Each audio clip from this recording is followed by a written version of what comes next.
ವೀಕ್ಷಕರೇ ಸ್ವಾಗತ.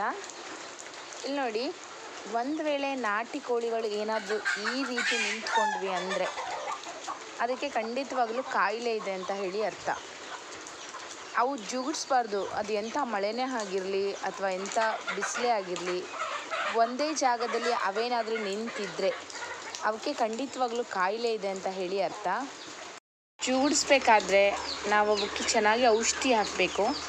ಆಗಿದ್ದರೆ ಅವು ಉಳ್ಕೊತವೆ, ಇಲ್ಲ ಅಂತಂದರೆ ಒಂದು ದಿವಸ 2 ದಿವಸ ತೂಗುಡಿಸ್ಬಿಟ್ಟು ಅವು ಸತ್ತೋಗ್ಬಿಡ್ತವೆ. ಅಷ್ಟೇ ಅಲ್ಲ, ಇನ್ನೊಂದೇನು ಅಂತಂದರೆ ಅವು ತೂಗುಡ್ಸೋದ್ರ ಜೊತೆಗೆ ಪಕ್ಕದಲ್ಲಿರೋ ಕೋಳಿಗೂ ಸಹ ಅದು ಅಂಟತ್ತೆ. ಪಕ್ಕದಲ್ಲಿರೋ ಕೋಳಿಗಳು ಸಹ ತೂಗುಡ್ಸೋದಕ್ಕೆ ಶುರು ಆಗ್ತವೆ.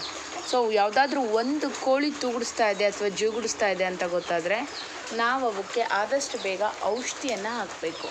ಇಲ್ಲ ಅಂತಂದರೆ ಖಂಡಿತವಾಗ್ಲೂ ಕೋಳಿಗಳೇನಾಗುತ್ತೆ, ಒಂದರಿಂದ ಒಂದು ಕಾಯಿಲೆ ಅಂಟುಬಿಡತ್ತೆ. ಸೊ ನಾಟಿ ಕೋಳಿಗಳೇ ಹಾಗೆ, ಅವಕ್ಕೆ ಕಾಯಿಲೆ ಬರೋದಿಲ್ಲ. ಹೊರಗಡೆ ತುಂಬ ಚೆನ್ನಾಗಿ ಅವು ಮೇವನ್ನು ತಿನ್ನೋದ್ರಿಂದ ಹುಳ, ಹೊರಗಡೆ ಏನೇನು ಸಸಿ ಸಿಗುತ್ತೆ, ಹುಲ್ಲು ಸಿಗುತ್ತೆ, ಅವೆಲ್ಲದನ್ನು ಅವು ತಿಂತವೆ. ಸೊ ಒಂದು ವೇಳೆ ಏನಾದರೂ ಅವು ಮನೆ ಒಳಗೆ ಇದ್ವಿ ಅಂದರೆ ತೂಗುಡಿಸ್ಕೊಂಡು ಒಳಗಡೆನೇ ಇದ್ವಿ, ಮೇಯಕ್ಕೆ ಹೋಗಲಿಲ್ಲ ಅಂತಂದರೆ 100% ಅವಕ್ಕೆ ಕಾಯಿಲೆ ಬಂದಿದೆ ಅಂತ ಹೇಳಿ ಅರ್ಥ. ಸೊ ಕಾಯಿಲೆ ಬರದೆ ಆರೋಗ್ಯವಾಗಿ ಇರುವಂಥ ಕೋಳಿಗಳು ಯಾವಾಗಲೂ ಈ ರೀತಿ ಇರ್ತವೆ. ಇವಾಗ ಒಳಗಡೆ ಹೋಗೋ ಟೈಮು ಅವಕ್ಕೆ, ಅದಕ್ಕೆ ಅವುಗಳ ಜಾಗದಲ್ಲಿ ಅವು ಬಂದು ನಿಂತ್ಕೊಂಡ್ಬಿಟ್ಟಿದ್ದಾವೆ. ಬಟ್ ಏನು ಅಂತಂದರೆ ಕೋಳಿಗಳು ಜುಗುಡಿಸ್ತಾ ನಿಂತ್ಕೊಬಾರ್ದು.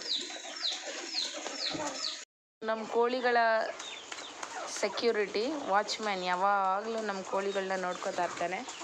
ಇಲ್ಲಿ ನೋಡಿ, ಅವು ಹೆಲ್ದಿಯಾಗಿದ್ದಾವೆ ಅಂತಂದರೆ ಈ ರೀತಿಯಾಗಿ ಓಡಾಡ್ತವೆ. ಅವು ಕಾಯಿಲೆ ಬಂದಿದೆ ಅಂತ ಗೊತ್ತಾಗೋಕ್ಕೆ ನಮಗೆ ಅವು ತೂಗುಡಿಸ್ತಾ ನಿಂತಿರ್ತವೆ ಅಷ್ಟೇ, ನಾಟಿ ಕೋಳಿಗಳು ಯಾವಾಗಲೂ. ಇದು ನೋಡಿ, ಸುಮಾರು 4-5 ವರ್ಷದ ಮೇಲಿನ ಹುಂಜ. ಇದು ತುಂಬ ಹಳೆಯ ಹುಂಜ. ಇದ್ರದ್ದೇ ಇದೆಲ್ಲ ಮರಿಗಳು. ಓಹೋ,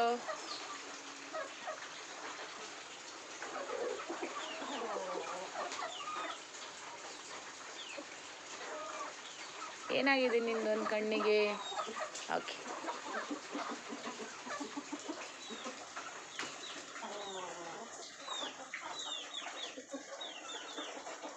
ಇಲ್ಲಿ